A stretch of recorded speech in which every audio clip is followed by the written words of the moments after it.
Brad Lander, we came on the air just a couple of minutes ago as the numbers were still coming in your race. I'm going to do something a little unusual here, so I want you to bear with me. Not many candidates are on CNN when they hear this music. But we do have breaking news, and we can now project that Brad Lander will defeat the incumbent Congressman Dan Goldman in the Democratic primary for New York's 10th congressional district. And sir, obviously, since we have you here live on air as we are making this call, what is your first reaction to this? Well, thank you. First of all, obviously, I'm thrilled. I did not expect to be on air when the race was called. Look, I love Election Day. I like that voters get to go out and cast their ballots and say, here's who we want to represent us. These are the fights that matter to us. And all I can say is I promise to go out every single day and fight for my constituents and the values that they have, because we need a country that stands up for working people. It doesn't make it so hard to live here. I'll be fighting for a city everyone can afford and where everyone is welcome. And I'm really honored to be on your show tonight. Depending on how the rest of these races go tonight, everyone's going to be looking for through lines and what this means for the Democratic Party come November. We know at least one candidate who is endorsed by Mayor Mamdani and not endorsed, obviously, by the minority leader here in Washington, Hakeem Jeffries, has won, which is you. What do you think it says about the Democratic Party tonight? Look, I think it says people want fighters. They want people who reject corporate PAC money from private equity, Wall Street, and crypto and APAC. It wants people who center that real felt needs of working families and go out and fight and deliver for them, like I've been doing for 30 years, protecting tenants and building affordable housing.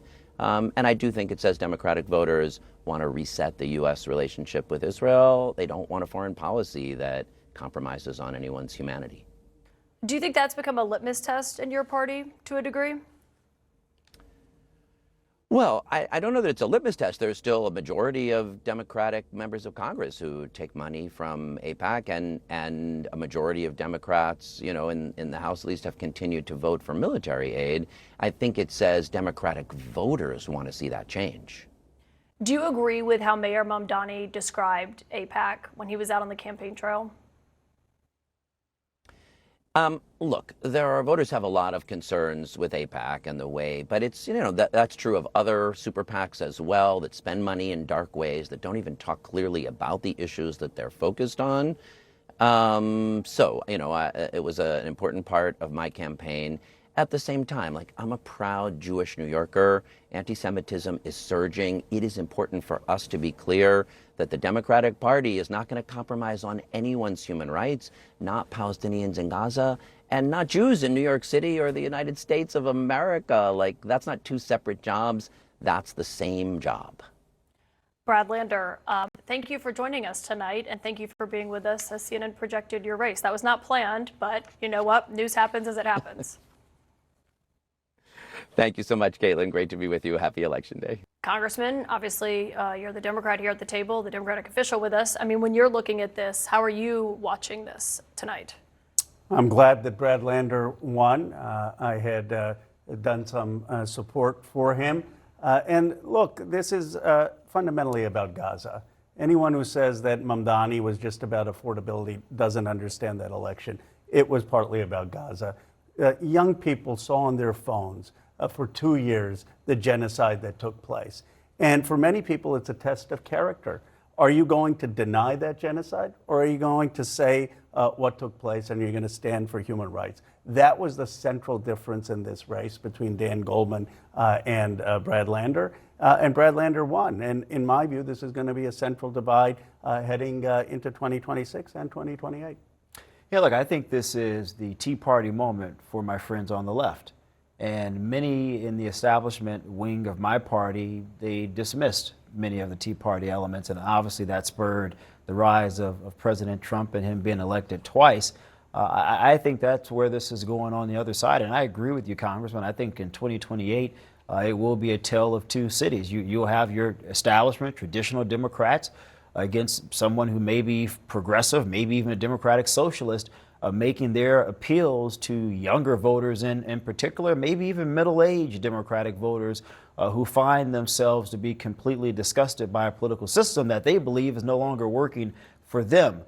That said, as a conservative, I see this as a real contrast between a element of the Democratic Party that believes the United States should retract on the world stage and be weak and not support our allies.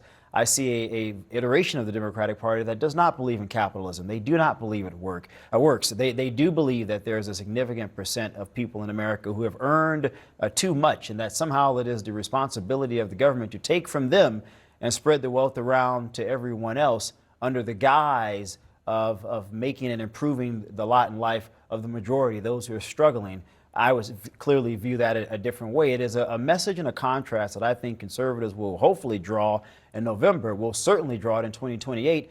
Do you want a prosperous America, or do you want an America with government control that is expansive, with higher taxes, that dictates who can and cannot be successful?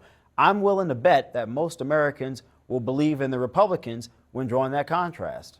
We know that Israel and the policies that Netanyahu has promoted has been quite an undercurrent of tension for a lot of voters in that particular area. He lost to Landers 66% to 33%. This is somebody who was a DOJ or Pursuit of Justice darling not more than a year ago.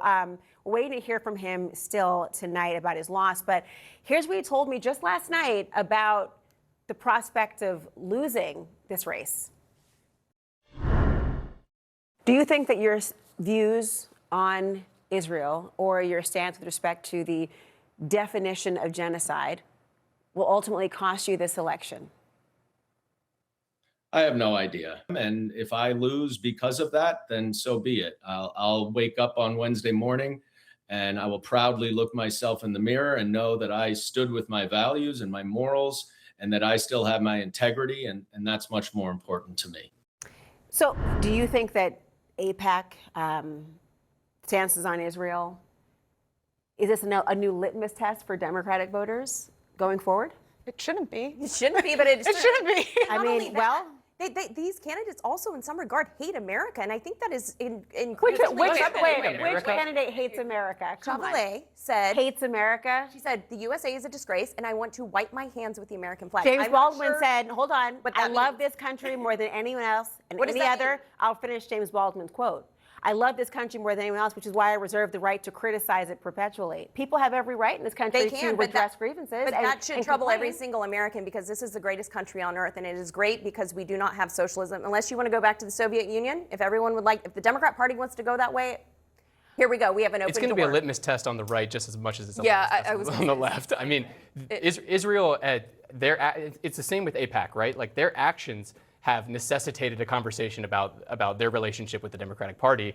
And I think a lot of Democrats are looking at that relationship with weary eyes, because we've seen, especially over the last few years, that Israel has carried out atrocities with our blessing, with our tax dollars, and just with Iran have pushed President Trump, well, his choice ultimately, into another, ridiculous war in the Middle East that's cost American lives, that's cost billions of dollars. And that's in large part due to the actions of Benjamin Netanyahu. And I think that necessitates a reevaluation of our relationship with Israel and our relationship with AIPAC. Can I just say, I think that Iran has invited a lot of the problems. It is literally a tyrannical, fanatic regime. Sure. They've invited a lot of their own problems. But look, let's zoom in. We're talking about New York a lot tonight. New York has plenty of problems. The fact that Israel is a litmus test when New York has some of the least competitive tax structure, a lot of businesses are thinking of leaving, cost of living is through the roof, working people are really struggling, and Israel has become a litmus test in this election is ridiculous.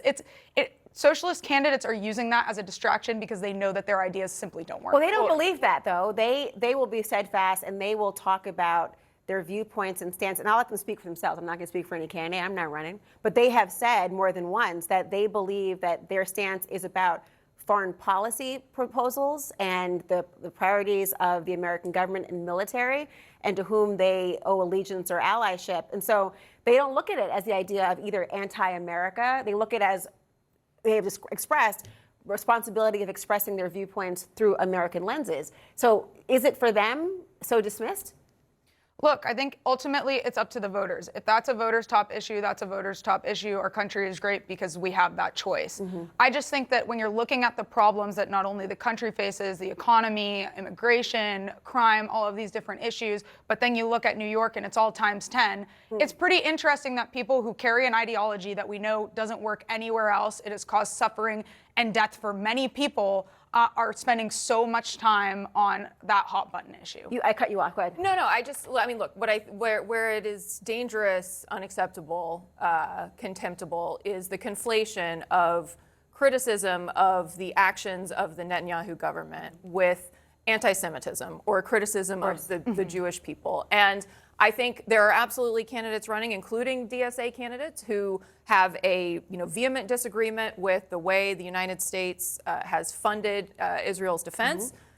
They can and should make those arguments. Where it gets really, really scary, and where I think it has started to bleed into this territory, is when it becomes a criticism of the Jewish people or suggestion that somehow Jewish money is, pulling strings in our government. I mean, these are age-old anti-Semitic tropes. And you hear it from candidates on the far left, you hear it from candidates on the right too. The right is having this debate as well. And that is where it gets dangerous. And I think the idea that it's a litmus test in races across the country, I'm not sure I agree with that. I think most voters across the country may feel some sense of moral outrage when they look at what has happened in Gaza.